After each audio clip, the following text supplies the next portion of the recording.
My name is Ronald Diner. My rank was third-class petty officer, fireman. We were out the Atlantic. England, France, Italy.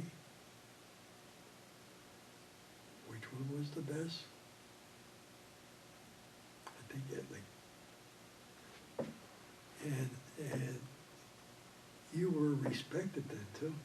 Now, today I don't think anybody's respected for anything.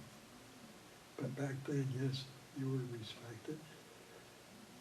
In England, you went into a bar and it was all warm beer, which wasn't what we're used to.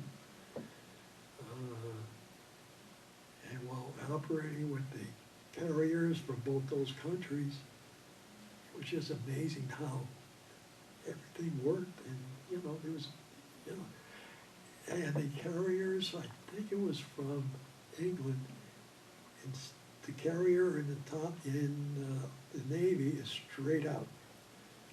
The carriers from England, the bow will go up,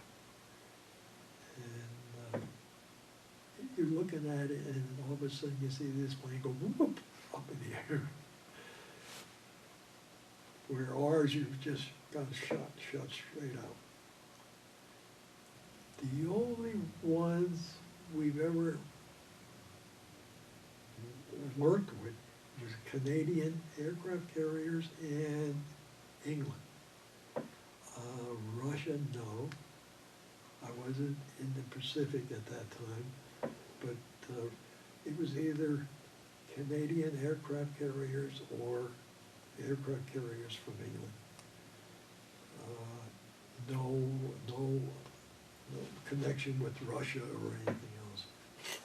We were up in the Arctic, but up in the Arctic it was so rough that at one point I went on a bridge because I couldn't see our tin cans. Like back half, I couldn't find a tin can. There should be one back half and one forward.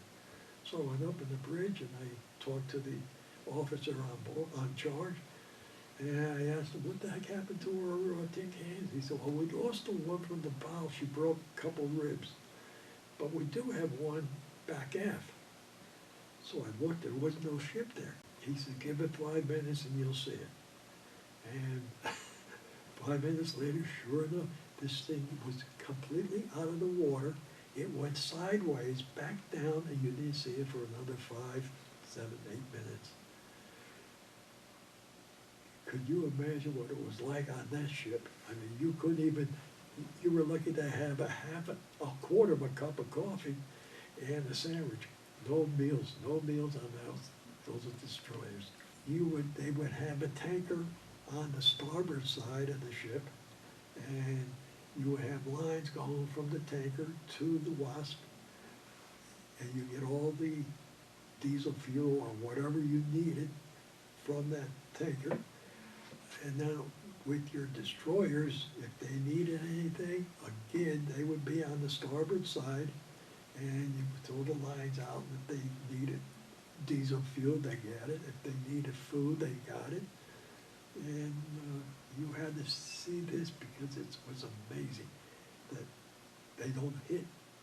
They keep their distance, and if anything had happened, they can cut the lines and separate 1, 2, and 3. But nothing ever like that happened. Well, in the carrier, you would have helicopter to come in with food and mail. Always the mail would come in that way. And then again with the mail, if you had mail for your 2 tin cans, again they pull alongside of you and you ship them over the mail or whatever products they need or want.